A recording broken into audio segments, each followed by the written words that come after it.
There is a home remedy consisting of 3 parts maple syrup and 1 part baking soda, simmered on low heat for 5 minutes to bind the ingredients together, and then a spoonful of this is ingested. Again, 3 parts maple syrup and 1 part baking soda, simmered on low heat for 5 minutes to bind the ingredients together, and then a spoonful of this is ingested. This is supposed to be alkalizing, it's supposed to be anti-cancer, anti-candida. Please briefly describe the effects of this mixture in the body. It would first of all have difficulty in passing through the body quickly. This is of a benefit to the body.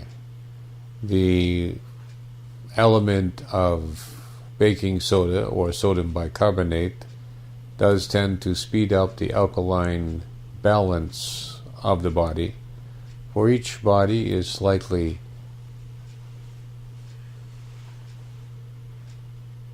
more alkaline for health than each body being slightly more acidic, which would be for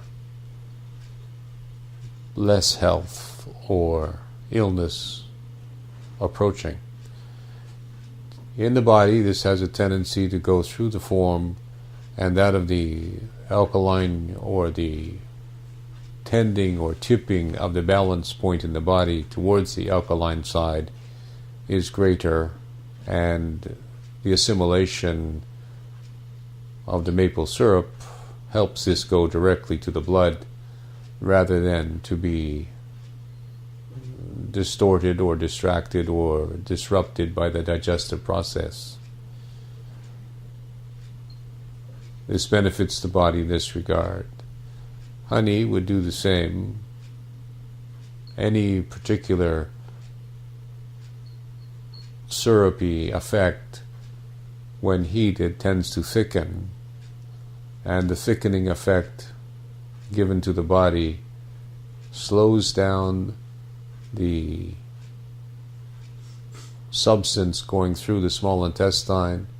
It protects the substance in the stomach from being digested and destroyed in part, and therefore it maximizes the benefit of attempting to alkaline the body as this substance is assimilated through the small intestine directly into the blood in a greater portion. If this is the inquiry or what the inquiry was intended, direction.